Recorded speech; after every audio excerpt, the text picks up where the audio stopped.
everyone, I am Amanda from Mandy Lynn Plans. Welcome back to another video. Today we are kicking off the A5 Planner Showdown again. I have several other videos comparing A5 planners. Today we are going to be comparing the plans by Just Scribble, the A5 size, and the Hobonichi Cousin. Here I have the English version of the Hobonichi Cousin, the full year version. They also do make a two-book system, the Avec, which is January to June and July to December. Here I have the plans by Just Scribble. It is a two-book system. There is not a full year option. So there are two books, January to June and July to December, and there are two different weekly layout spreads. You have the option between a vertical and a horizontal. The Cousin is just a vertical. So because of that, we're only going to take a look at the vertical in this comparison video. The covers are both very neutral. Here we have just some rose gold foiling that says plans, and then the year, the option, and then this is volume 2, so this is the July to December book. And then here we have Hobonichi Techo 2025 Cousin. There's nothing on the Cousin spine. There is just a little bit more rose gold foiling. And then the back on the Cousin is completely blank. And here we have designed by Just Scribble. We are just going to go page by page. So they both have this page where you can put your name. On the plans, there's also a spot for the key. After that, we flip into the yearly spreads. Here, the plans by Just Scribble, you have the 2025, the current year, nice and large on the left side, just like we do for the Hobonichi Cousin. This is the 2025. In the Cousin, you have a small last year, so we have a small version of 2024 and then a small version of 2026, which is the upcoming year. So you have a 3-year spread. For the plans by Just Scribble, she gives you the upcoming months. So since this is the second volume, in the January to June book, she gives you July, August, September, and October. So only a short look ahead at what's coming up in the next 4 months, not the entire year. Then we flip into the yearly index section. Both of these spreads are very similar, and I have some stickers down here in the plans. Here I have the Cousin, and you can see that the weekends are shaded gray and red. The Saturdays are gray and the Sundays are red. And then in the plans there's no color, but there is subtle shading on the weekends, so they are just a slightly darker gray so that you can tell where your weekends are. In the Hobonichi Cousin, there is a column for the day of the week. The plans does not offer that, but they do follow the same layout. So we have July, August, September, October, November, December. So 1 quarter per spread. Here in the plans, it's only the 6 months that are in this planner. So only July to December. In the Hobonichi Cousin, since this is the full year, it does give you the full year of 2025. In the Avec, you do also get the next 6 months, depending on whichever book you're in. So in the Hobonichi Cousin, you do have an extra 6 months of this spread compared to the plans. Then we flip, and you get some pages in the plans that are not in the Hobonichi Cousin. In the Hobonichi Cousin, you flip from the yearly index right into the monthlies. So I'm going to go ahead and set that on the side, and I can quickly flip through some of the goals and annual pages that the plans has for you. Quarter 3 planning, again, like I said, this is the second volume of the book. Some more goals, tracking pages, and then there's also some monthly tracker pages. So you have a page to track your habits or goals for July, August, and September. This planner is separated into quarters, and so all of your pages for each quarter are separated. So those are the 3rd quarter months, and then we flip and you can see your quarter 3 kind of overview planning page. Then we get your July planning page before we flip to the July monthly spread. So here I have the Cousin. You can see that it has some shading on the weekends here. Again, the Saturdays are gray and the Sundays are red. Holidays are also red throughout the week, no matter what day they fall on in the Hobonichi Cousin. We have the dark navy box.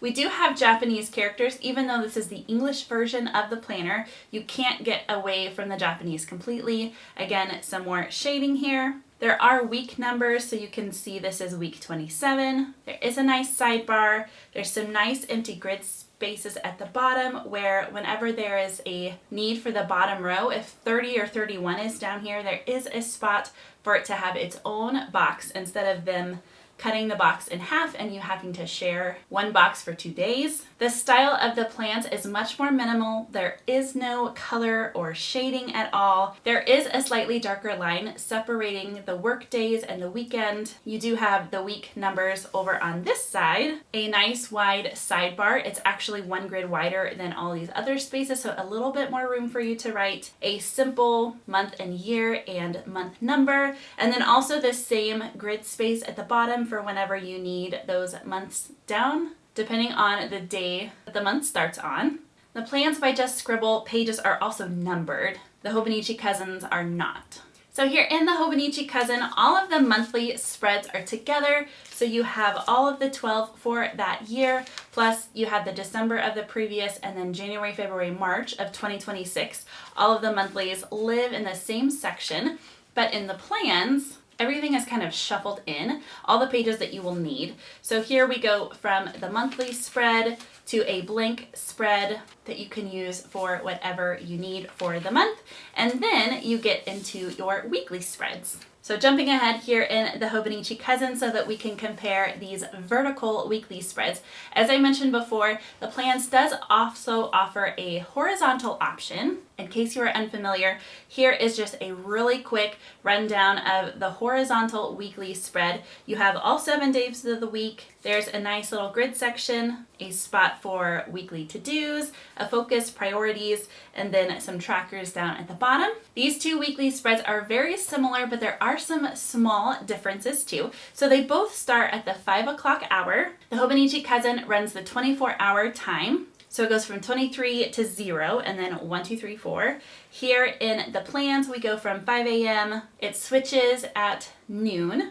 We have 1 p.m. instead of 13, which is easier for my brain personally, and then goes all the way till 2 a.m. So not quite a full 24-hour time. If you need the full 24-hour time, maybe the Cousin is better for you, or maybe you can rework this time grid to make that work for you a little bit better. Again, in the Cousin, we do have the same weekend shading that we had on the monthly spreads, and then the big navy box. There is a month at a glance with the week circled. The plans by Just Scribble does not have that anywhere on the weekly spread. Again, the page numbers at the bottom of the plans, but not the Hobonichi Cousin. Again, we do have some of that Japanese, even though this is the English version, and also the moon phase. Here on the plans, we don't have any of that. There is just the slightest little gap in between these columns where the Hobonichi Cousin does not have a gap. Something that is similar about these weekly spreads, the hour is on the grid line. Some planners have the hour in the grid space. They both have them on the grid line themselves. And they both tell you what week it is. So here I have the 7th week open in the Cousin and then the 27th week open in the plans. There is just a very faint colored tab shading here to let you know that you are in the month of July. And then we flip and you get right into the daily pages in the plans after a blank grid page. For the vertical spread, on the daily pages, it is completely blank except for this one shaded box in case you wanted to divide your pages in half. That is where the half mark is. Flipping here to show you the daily pages in the Cousin. There are several differences here between the daily pages. They are both dated daily pages, so they both tell you the day of the week and the date. The Hobonichi Cousin also, again, has more of that Japanese. They have the moon phase. There are different colors for every single month. So here in July, it's probably my favorite of the colored grids, this like tealish blue color. In June, it's this olive green. May, it's this lighter green. April, it's a darker pink. It's plum color for March, and goes on. Every month is a different color. There is a time grid here. Each grid is 1 hour, so it's very condensed. There is no time grid on the vertical daily pages. In the horizontal plans planner, there is a time grid on the daily pages since you don't have that for the weekly, but there was no reason for her to include it both in the vertical weekly and the daily pages. There's also the quote at the bottom. In the English version, it is English. In the Avec, which is the 2-book system, it's only available in the Japanese version. So unfortunately, if you like the 2-book system like I prefer, it is Japanese quotes at the bottom. They both feature a dotted grid page. The grid in the Hobonichi Cousin is slightly smaller than the grid in the plans. So if you need just a little bit taller, more room to write, the plans might be a good grid size for you. Then flipping through, after you get the daily pages in the plans, you flip to the next week. So again, the plans has everything kind of shuffled in, where the Hobonichi Cousin is very segmented. You have your yearly pages at the beginning, your monthly pages next, then the weeklies followed by the dailies. Then in the back there are just a few of these extra grid pages. So we have 6 extra grid pages, and then there's this handful of supplementary pages in the back. Some things that are useful, if you remember that they are back here. Some of them are cute drawings and things. And then an informational page about getting the most out of your planner. After you get to the end of the dailies in the plans, there is a monthly recap, a quarterly recap, an annual recap, and then there's a good chunk of blank pages in the back. So it starts with 341 and goes until 381. So 40 sheets in the back for whatever extra pages that you need. In case you need any pen test pages or other collection type pages, if you came from a bullet journal, you can use those pages for that. I would love to know your thoughts on the Cousin versus the plans by Just Scribble. I have tried to keep this a neutral video. Some of you may know that I've recently switched from using the Hobonichi Cousin since 2018 to using the plans by Just Scribble. The minimal layout, the way everything is shuffled in, and the daily pages are the reason for my switch. But the Cousin still holds a special place in my heart since I used it for so long. So let me know your thoughts between these two planners down in the comments. And as always, thank you so much for watching. Until next time.